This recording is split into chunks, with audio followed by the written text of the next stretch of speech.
We're waiting for the wave around on some of these cars, and right now scoring shows Conway and Nemechek, Joe Nemechek, as the two that stayed out.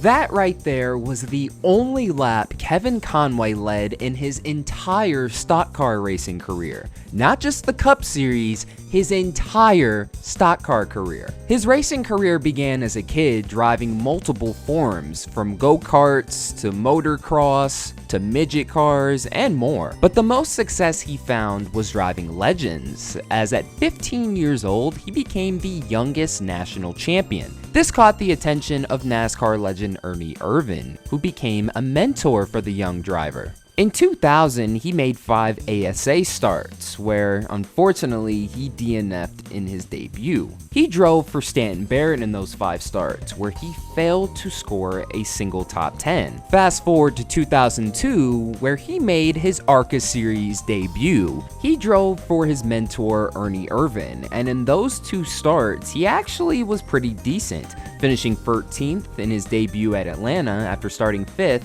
and at Charlotte ended up scoring his first career top 10. Instead of honing his craft there, which in my opinion would have been the best situation, he wanted to move up to the top 3 series right away. From 2003 to 2005, he made 2 Busch Series races. Here he is spinning out in the 43 car. 2006 would be a major step in his NASCAR career, as this marked the first season he would drive in multiple Busch Series races. He made a total of 4 starts where he failed to score a single top 20 finish, with the biggest highlight being this early race crash at Bristol. So having summarized his career up to this point, what I'm about to tell you next will definitely shock you. Not only would he go on to drive in more Busch Series races during the 2007 season, but all of them were spent driving for Joe Gibbs Racing. Money goes a long way in racing, especially for Kevin Conway, because he was able to bring the Z-Line design sponsorship. It's kind of crazy Kevin Conway put that whole deal together, because now Joe Gibbs Racing and Z-Line Designs are known and recognized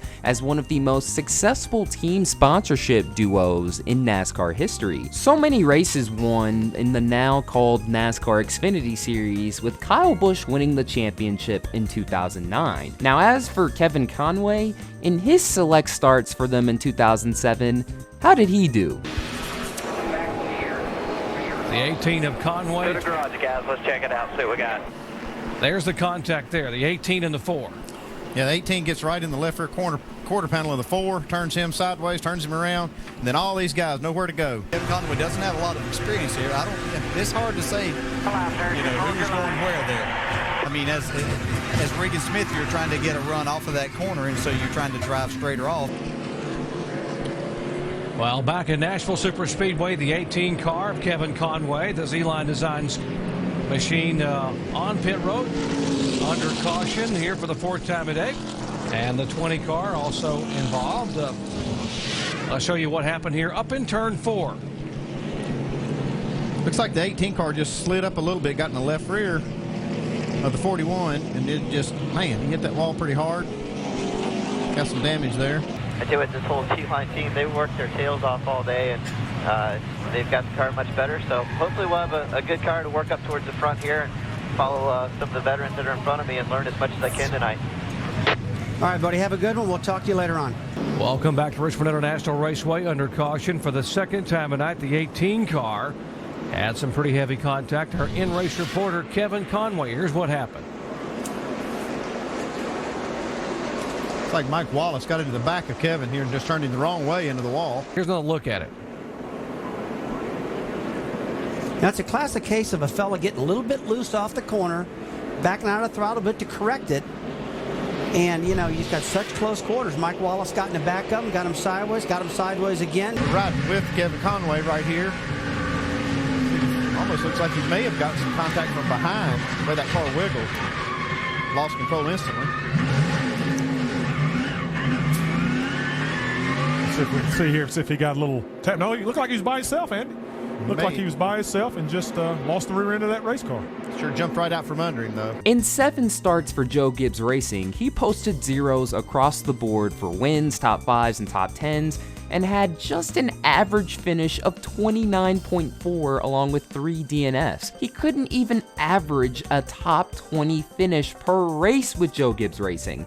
Obviously, after 2007, Lyons stuck on as a partner with the team, while Kevin Conway had to look elsewhere. Fortunately for him, he was able to find a new sponsor that was able to extend his NASCAR career. See what I did there?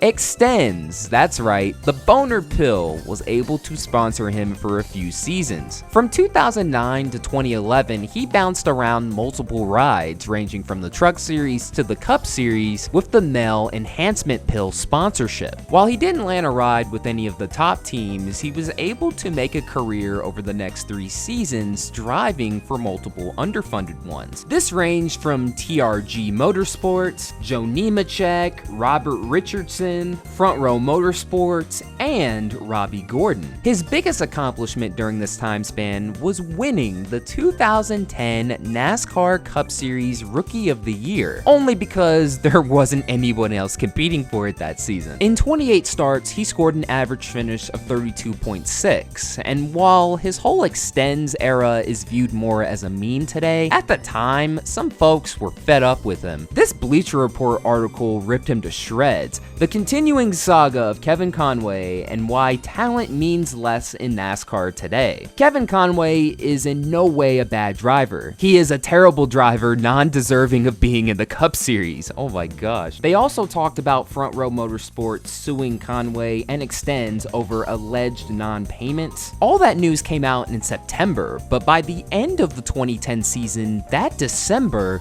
Robbie Gordon then sued EXTENZE and Conway. This TMC article summarized it perfectly. NASCAR driver, I got stiffed by EXTENZE. Not only were racing teams suing, but it felt like everyone was. If you bought EXTENZE, you might receive money and benefits from a class action settlement. To put a long story short, EXTENZE pills didn't extend you know what, and after making 3 Cup Series starts in 2011 with the sponsorship, Kevin Conway's NASCAR career was officially over. After his NASCAR career, he continued to race in sports cars from time to time, as well as being an instructor at the Richard Petty driving experience. I was questioning making a NASCAR bus video on Kevin Conway, but I guess because of the EXTENZE sponsorship, he is technically a bus, right?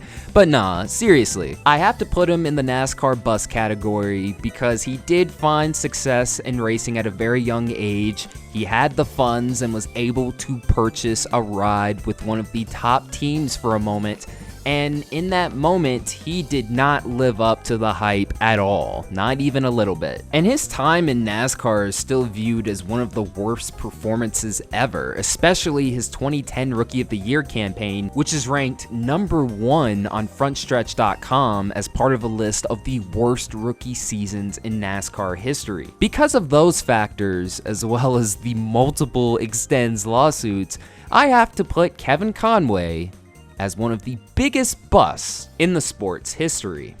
And once again, that'll do it for another video.